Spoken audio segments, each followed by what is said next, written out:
우리가 신앙생활을 하다 보면 좀 이런 말씀이 좀 그렇지만 사실 맨날 똑같잖아요. 예, 그냥 기도 시간에 기도하고 예배 시간에 예배 참석하고 예배 드리고 또 우리가 물질로 뭐 헌금을 또 헌신을 해야 되면 헌신하고 또 무슨 어떤 하나님 주신 달란트로 또 뭐 재능을 가지고 봉사를 하면 봉사 헌신하는 거죠. 근데 그게 사실은 그냥 늘 똑같잖아요. 예. 그 정말 대단한 건 늘 똑같은데 늘 똑같이 그 자리를 지키고 그 사명을 계속 감당한다는 게 또 대단한 거라고 생각이 돼요. 그러니까 뭐 50년을 한결같이 새벽을 똑같은 시간에 일어나서 똑같은 모습을 하고 거르지 않고 했다. 이 정말 대단한 거죠.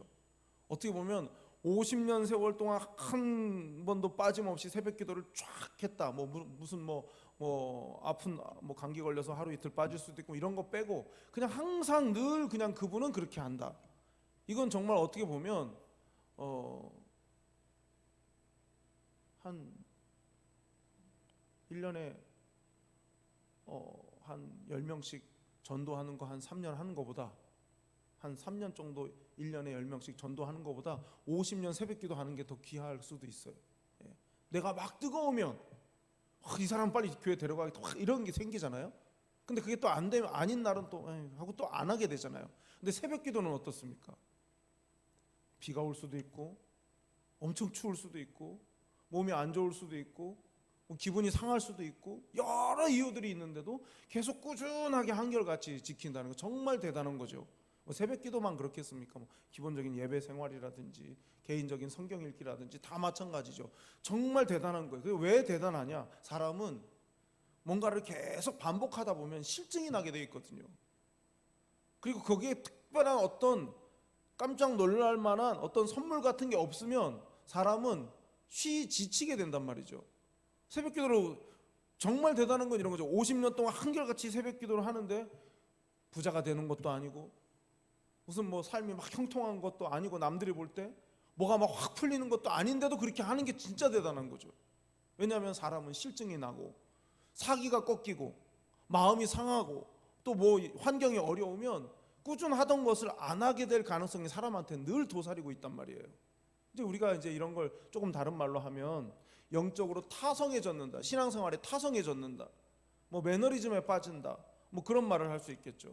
어마어마한 기적을 체험하고도 타성해져 줄 수 있어요. 정말 중내 산에 하다가 살려주신 하나님의 은혜를 찬양하는 그런 사람이면서도 어떤 때가 되면은 언제 그랬냐는 듯이 다 만사가 귀찮고 그냥 기도하는 것도 싫고 예배 드리러 가는 것도 싫고 누구 만나는 것도 싫고 그래질 수 있는 게 사람이란 말이죠. 그럼 여러분 아브라함은 안 그러겠냐고요. 아브라함은 그러니까 여러분 누구나 다 완전한 사람은 없는 거고 완벽하게 잘하는 사람도 없는 거예요. 자, 오늘 말씀이 바로 그런 거 아니겠습니까? 아브라함도 타성해져요. 아브라함도 영적인 매너리즘에 빠진다고요. 하나님이 나와 함께한다, 하나님이 나를 도우신다, 그걸 너무나 분명하게 본 사람이면서도 그러면서도 타성해져 줄 수 있다. 예수 믿고 은혜 받은 기억이 있습니다. 내가 예수님을 믿고 하나님의 은혜를 체험했습니다. 그런데 그게 지금도 계속되냐 이거죠. 내가 예수님을 처음 믿을 때처럼 그런 게 나한테 있느냐. 나이도 들어가고 몸도 연약해지고 여러 가지 조건도 예전하고 좀 달라지고 그래가지고 조금씩 바뀔 수야 있겠지만 그러나 여러분 그렇지 않습니까? 저는 그 CCC에서 전도할 때 쓰는 사형리라는 전도지 있잖아요. 사형리 탁 열면 뭡니까? 하나님은 당신을 사랑하시며 당신을 위한 놀라운 계획을 가지고 계십니다. 이게 네 가지 영적 이치 중에 첫 번째 아닙니까? 하나님은 당신을 사랑한다. 그리고 당신을 위한 놀라운 계획을 갖고 있다. 여러분 이게 복음으로 들어가는 진입하는 통로와 같은 그런 말이란 말이에요. 그럼 하나님이 나를 사랑해. 그리고 나에 대한 계획을 하나님이 갖고 있어. 그럼 안 궁금하냐고요. 하나님이 나를 사랑해서 나에 대해 갖고 있는 계획이 있다 이 말을 들었을 때 적어도 예수님을 믿지 않거나 아니면 예수님 믿는 것에 대해서 좀 경멸하거나 이런 사람이 아니라 정말 예수님을 믿고 싶거나 혹은 예수님을 믿는 사람이라면 하나님이 나를 사랑하고 나에 대한 계획을 갖고 있다면 궁금해야죠. 그 계획이 어떤 걸까? 그리고 어떻게 나를 인도하시는 걸까? 뭔가 들뜨고 알고 싶고 막 어떤 좀 뭔가 이걸 좀 알아내야 되겠고 막 이런 마음이 있어야지 되지 않겠습니까? 근데 신앙생활을 1년을 하고 10년을 하고 20년을 하고 신앙생활 계속 하다 보니까 그냥 그게 별로 감흥이 없는 거죠. 하나님이 나에 대해서 계획을 갖고 있다는 게, 나를 사랑한다는 것도 그냥 그냥 그런 거지 이렇게. 그게 이제 타성에 젖은 거고 그게 영적인 매너리즘에 빠진 거라 하는 거예요. 자, 그래서 아브라함도 그럴 만한데요. 아브라함을 생각해 보면 하나님을 믿고 모험을 시작했어요. 그리고 그 모험하는 과정에서 하나님이 보여주시고 주신 은혜들이 있단 말이죠. 근데 그럼에도 불구하고 아브라함이 매너리즘에 빠지는 거예요. 지금 우리가 지난 시간에 봤잖아요. 하갈을 통해서 이스마엘을 얻었고, 하갈은 또 하나님의 위로를 경험하고 광야에서 하나님을, 도망치던 광야에서 하나님을 만났습니다. 근데 이제 하갈이 돌아온 거예요. 아브라함이 하갈을 볼 때 어땠겠습니까? 이제 저 여인을 통해서 아들을 주신다고 했고, 하나님이 그 이름도 이스마엘로 지어줬는데, 그래, 하나님이 우리의 아픔을 아시고 들으시고 또 곁에 와 계시고, 그런 하나님이니까, 그래, 그러면 이스마엘을 통해서 하나님이 뭔가를 하시겠구나 라고 생각을 한 것 같아요. 자, 1절을 보세요. 1절, 오늘 본문의 1절. 아브라함이 99세 때에 여호와께서 아브라함에게 나타나서 그에게 이르시되 나는 전능한 하나님이라 너는 내 앞에서 행하여 완전하라. 이게 어떤 느낌일까 싶어요. 99세가 되는 느낌. 99세예요. 내가 이게 100으로 넘어갈 수 있을까? 98에서 99가 딱 되면 이제 내가 99살이 됐는데 이 두 자리에서 세 자리로 내 나이가 갈 수 있을까? 이 생각을 할 것 같아요. 그리고 더 좀 용서하시고 들으십시오. 99세, 내가 99세다. 다 내 밑이잖아요. 예. 다 내 밑인데 그러면 99세는 남의 말을 잘 들을까? 이게 제일 궁금했어요. 제가 99세인 분한테 물어볼 기회가 없는데 99살이 되면 남들 말을 귀담아 들을까?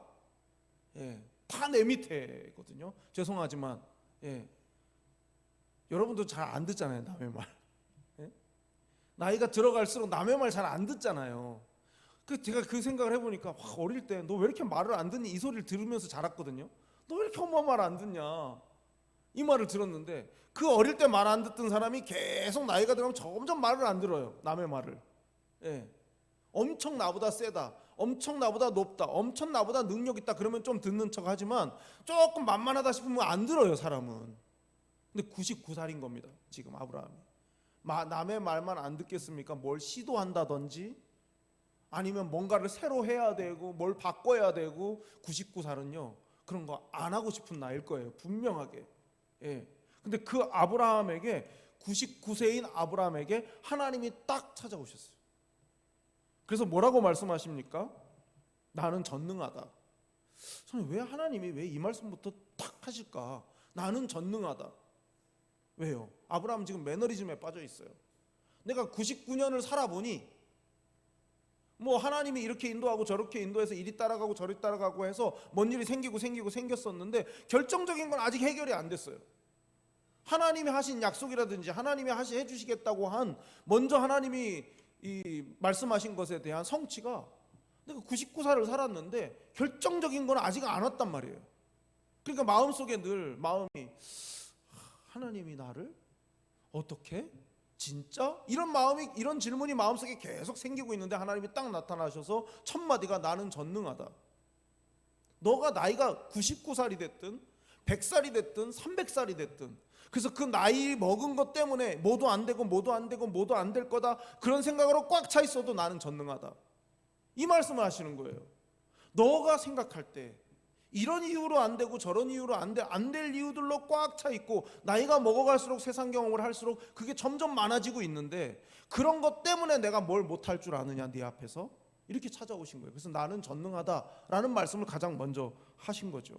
그리고 그 다음 나는 전능하다 그렇게 말씀하시고 뭐라고 말씀하십니까? 바로 뒤에 내 앞에서 행하여 완전하라.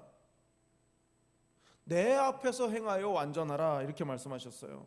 그러니까 너의 나이가 내 앞에서의 삶을 정상 참작해주는 그런 게 아니라 이 말이에요. 너가 나이가 많으니까 네가 감당해야 될 몫을 안 해도 되는 게 아니라 이 말이에요. 이걸 조금 다른 말로 바꾸면 이런 거죠.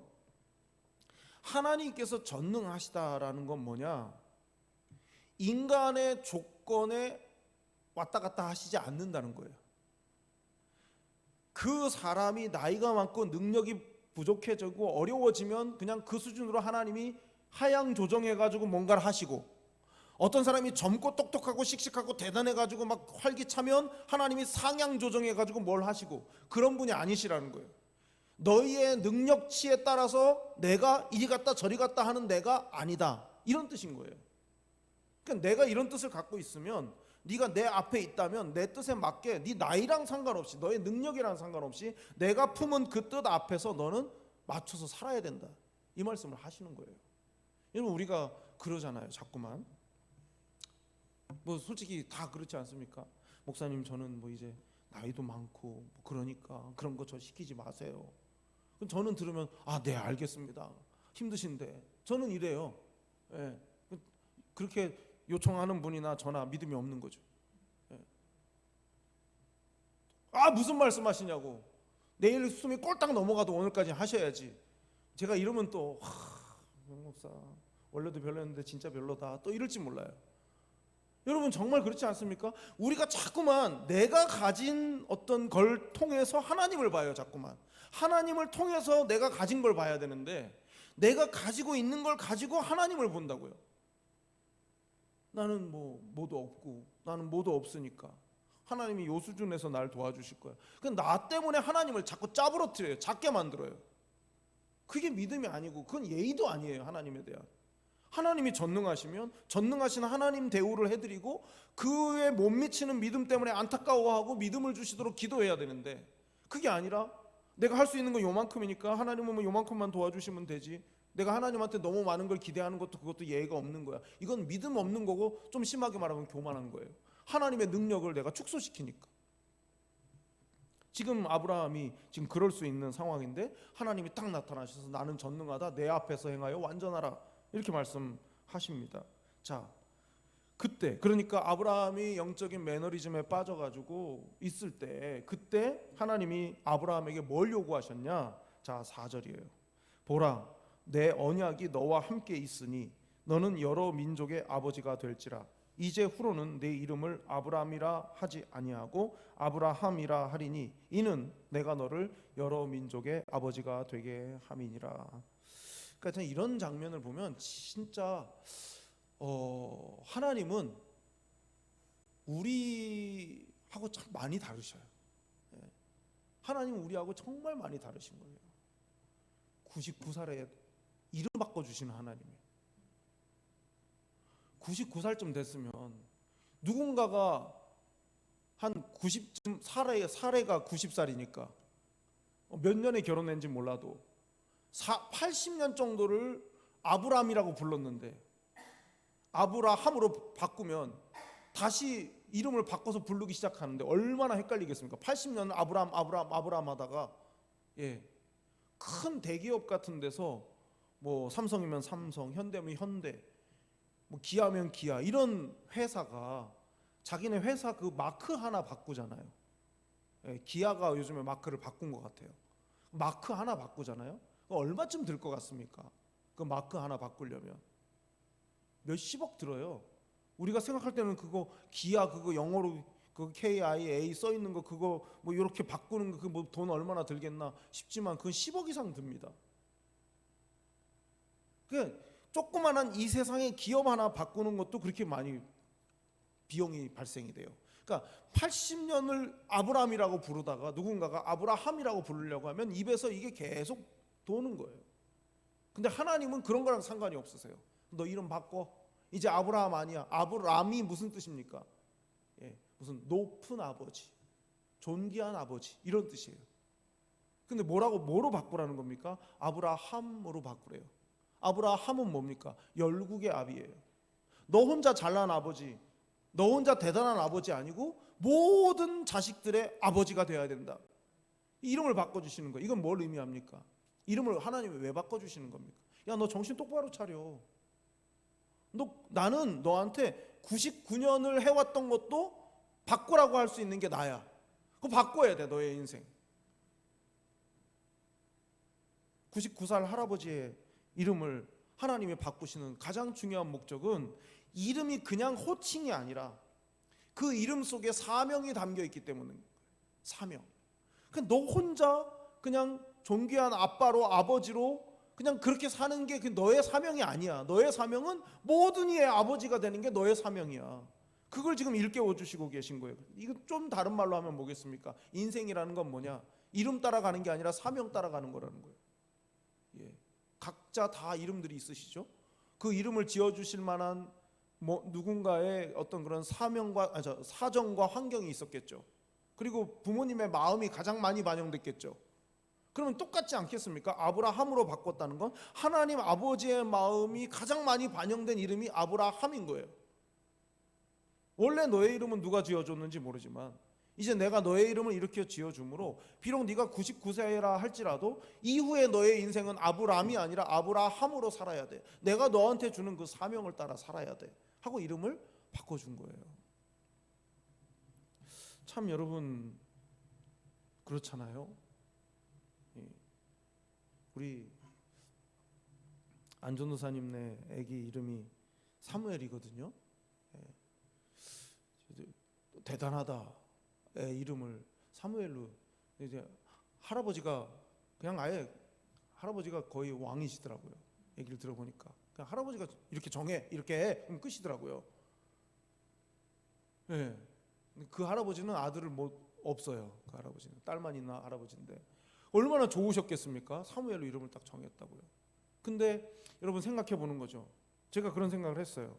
나는 이름을 그렇게 지을 안 지었지만 나는 이름을 그렇게 지을 수 없었다. 이유가 뭐냐?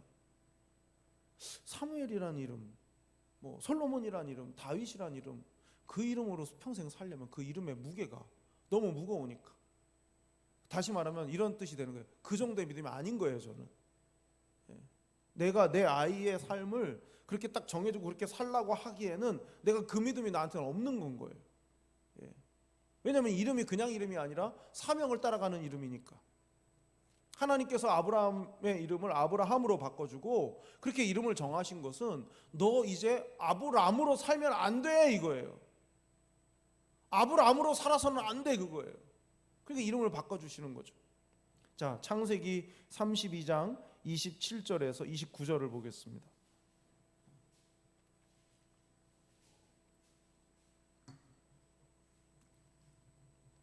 (32장) 27절에서 29절입니다. 그 사람이 그에게 이르되 내 이름이 무엇이냐? 그가 이르되 야곱이니이다. 그가 이르되 내 이름을 다시는 야곱이라 부를 것이 아니요 이스라엘이라 부를 것이니 이는 네가 하나님과 및 사람들과 겨루어 이겼음이니라. 야곱이 청하여 이르되 당신의 이름을 알려주소서. 그 사람이 이르되 어찌하여 내 이름을 묻느냐 하고 거기서 야곱에게 축복한지라. 속이고 뒤꿈치를 잡고 그런 뜻의 이름이 야곱이잖아요. 근데 다시는 야곱이라 하지 않고 이스라엘이라 하라. 이 말은 뭐겠습니까? 너는 이제 야곱으로 살면 안 돼 그거죠. 야곱으로 살지 마 이건 겁니다. 이스라엘이 하나님과 겨루어 이겼다. 저는 언제나 그 말씀을 볼 때마다 하는 생각이 그거예요. 하나님이 야곱을 못 이기시나? 하나님이 야곱을 못 이기시겠습니까? 아니거든요. 여러분, 우리가 이건 그냥 완전히 제 개인적인 해석이에요. 우리가 너무 사랑스러운 손주가 있다. 그 손주가 안아줬더니 팔을 쫙 뻗어가지고 수염을 탁 뽑았다. 그리고 피가 팍 맺혔다.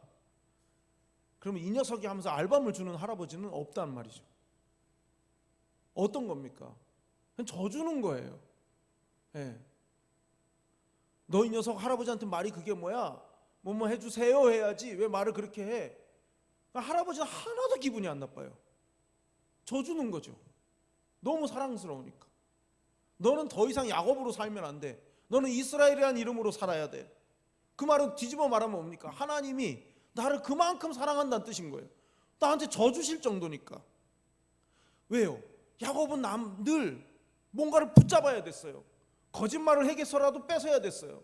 남의 뒤에서 그냥 팍 넘어뜨려야 되는 사람, 야비한 사람, 속이는 사람, 그렇게 해서 쟁취해야 살아남는 사람이었어요. 야곱은 사랑을 못 받은 사람인 거죠. 말하자면 당당하지 못한 사람이죠. 그런데요, 이스라엘은 뭡니까? 사랑을 풍성히 받은 사람이에요. 져주시는 하나님을 경험한 사람이거든요. 그러니까 야곱처럼 살 이유가 없는 거예요. 하나님이 내 편인데, 하나님이 나를 도와줄 건데, 하나님이 내게 필요를 채워주실 건데 내가 굳이 거짓말을 하고 속이고 빼앗을 필요가 없는 거죠.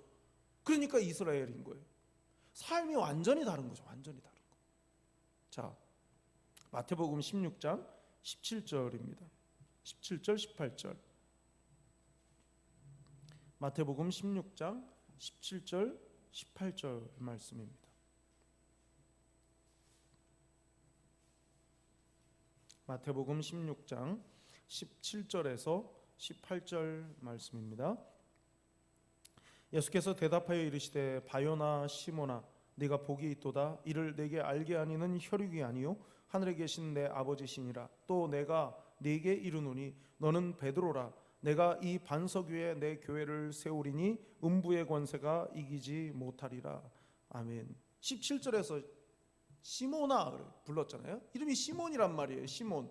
그런데 뭐라고요? 베드로라 이름을 바꿔주셨어요. 페트로스 뭡니까? 영어의 그 피터라는 이름이죠. 페트로스 반석이란 뜻이죠. 반석.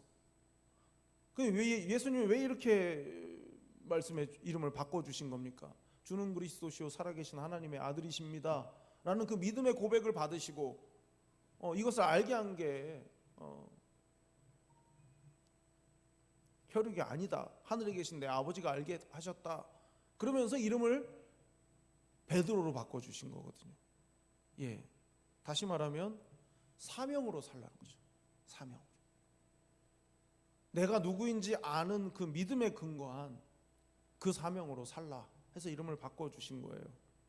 자, 이처럼 이름을 하나님이 바꿔주실 때는 사명으로 살라고 이름을 바꿔주시는 거고 새 삶을 살라고 이름을 바꿔주시는 거죠. 그럼 여러분 우리는 자 사도행전 11장 26절을 찾아보겠습니다. 사도행전 11장 26절.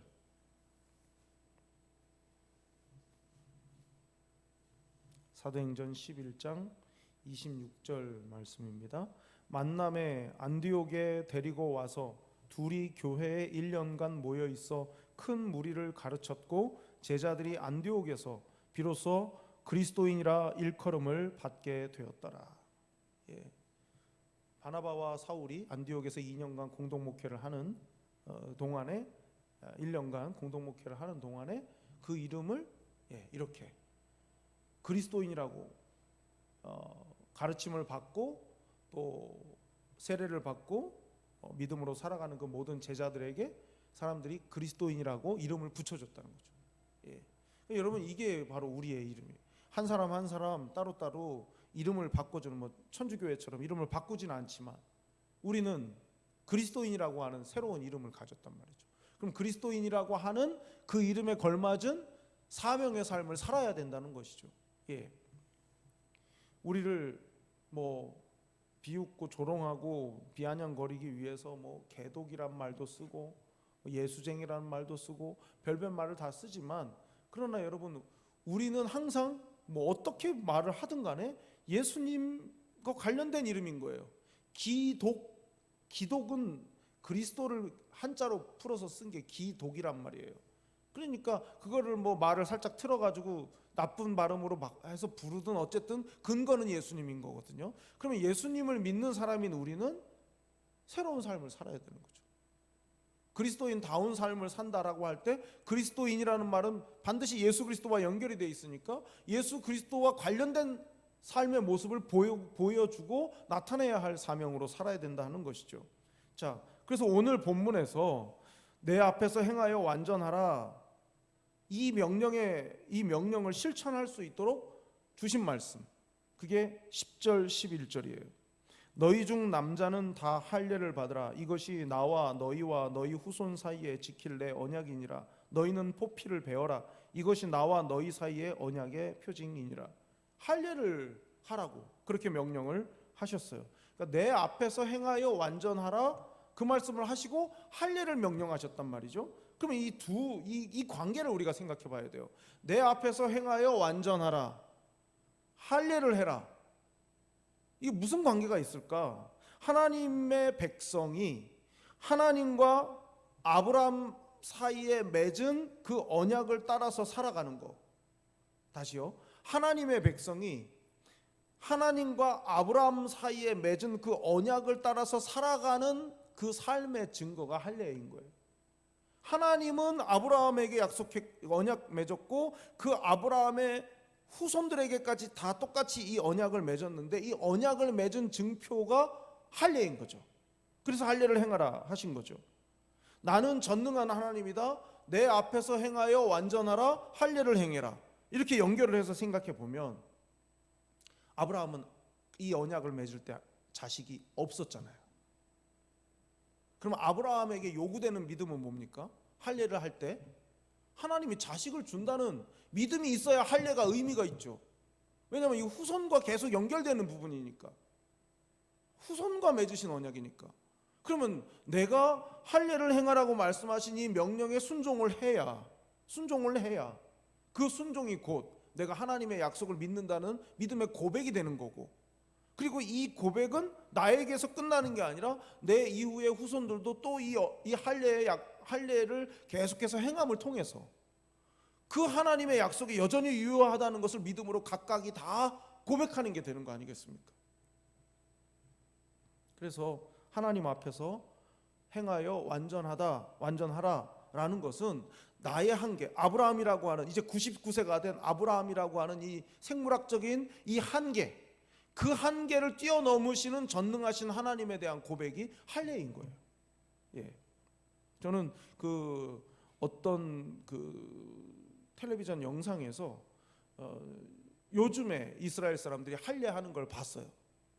뭐 이렇게 큰 홀에 모여가지고 랍비가 앞에 앉아 있고 난지 8일째 되는 남자 아기를 그 부모가 엄마랑 아빠가 이렇게 안고 이 랍비가 앉아 있는 데까지 이렇게 딱 와요. 그러면 여기 주변에 꼭 우리로 말하면 돌잔치 같은 거예요. 주변에 이제 축하해 주러 온 사람들이 쫙 있어요. 그러면 이제 그 랍비 앞에 그 엄마 아빠가 아기를 뭐 여기 할아버지 할머니도 있고 뭐 사촌도 있고 형제도 있고 막 다 있죠. 그러면 이제 그 아기를 데리고 오면 여기에 이제 탁자에 그 수술용 그 메스가 있어요. 조그마한 칼 있죠. 그걸 가지고 탁 해요. 그럼 아기가 앙 하고 울죠. 근데 이 모두가 다 축제예요. 기뻐하고. 그리고 할례를 베푸는 자 그 아이의 이름이 결정되거든요. 이름을 딱 정해주거든요. 그 생각해 보면 지금도 유대인들은 하나님이 아브라함하고 하신 약속이 지금 오늘 나의 이 후손에게도 여전히 유효하다. 하나님은 전능하다라고 하는 고백을 그들은 그 할례를 하면서 하는 거거든요. 정말 저는 좀 이렇게 몇 사람 부모하고 그 할례를 하는 몇 사람만 해서 할 줄 알았는데 아니더라고요.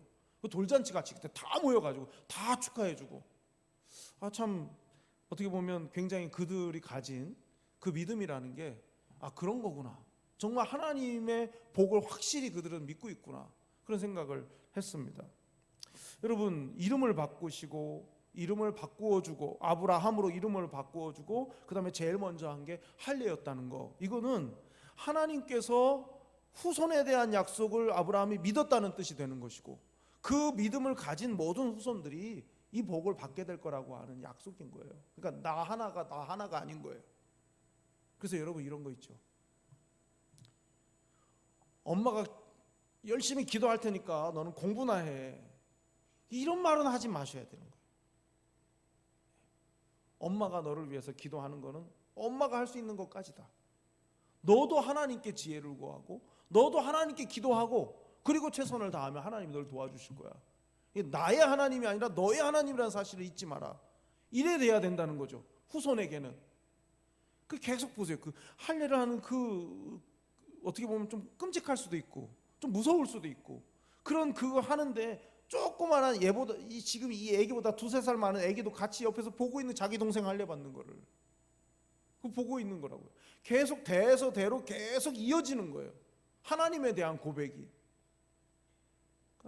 너는 뭐 교회 안 나와도 상관없으니까 엄마가 기도할 테니까 넌 열심히 공부만 해라. 이거는 완전한 게 아니라는 거죠. 예. 하나님의 약속을 믿는 믿음 자체가 대물림이 돼야 된다는 거. 그래서 여러분 열심히 기도하세요. 하나님 앞에 간구하세요. 나 혼자 하나님 앞에 복 받고 나 혼자 하나님 앞에 기도하다 가는 인생이 아니라 내 자식도 기도하는 사람, 내 자녀들도 내 후손들도 기도하는 사람이 되게 하나님을 경외하는 사람들이 되도록 그렇게 기도하시기를 바랍니다. 자, 그래서 17절 보면요, 17절 18절 아브라함이 엎드려 웃으며 마음속으로 이르되 100세 된 사람이 어찌 자식을 낳을까? 사라는 90세니 어찌 출산하리요 하고 아브라함이 이에 하나님께 아뢰되 이스마엘이나 하나님 앞에 살기를 원하나이다. 그러니까 아브라함이 이랬다니까요. 그러니까 이게 무슨 말입니까? 자식은 됐고요, 그냥 이스마엘 하나 잘 할래요. 이스마엘이나 복 주세요. 이렇게 말했다는 거죠. 그러니까 하나님은 다 계획이 있는데 아브라함은 여전히 그랬단 말이에요. 그런 아브라함이, 자 23절 이에 아브라함이 하나님이 자기에게 말씀하신 대로 이날에 그 아들 이스마엘과 집에서 태어난 모든 자와 돈으로 산 모든 자 곧 아브라함의 집 사람 중 모든 남자를 데려다가 그 포피를 베었으니. 그러니까 하나님 고맙긴 한데요, 이스마엘이 있으니까 이스마엘을 통해서 하나님의 언약을 이루어 주세요, 이렇게 말했던 이 아브라함이 이삭에 관한 하나님의 말씀을 듣고 또 이스마엘에 대해서도 하나님의 계획이 있다는 얘기를 듣고 나니까 지체하지 않고 할례를 행했다는 거죠. 이제 이게 중요한 거예요. 우리는 다 하나님의 마음을 100% 다 이해할 수 없어요. 하나님의 계획을 우리가 다 이해할 수 없습니다. 그래서 아브라함처럼 에이 이스마엘이나 잘 키울게요, 이렇게 하고 싶은 마음이 우리에게 얼마든지 들 수 있어요. 그러나 하나님이 계획을 말씀하시잖아요.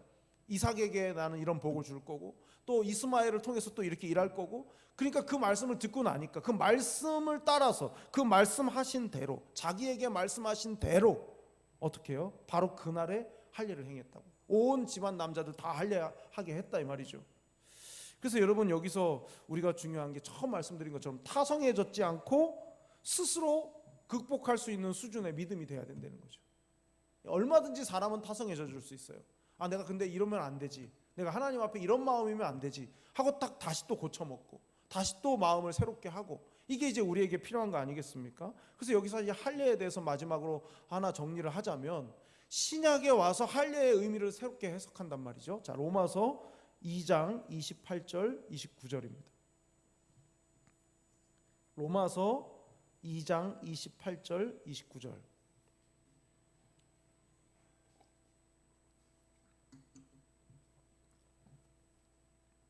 자, 로마서 2장 28절 29절입니다.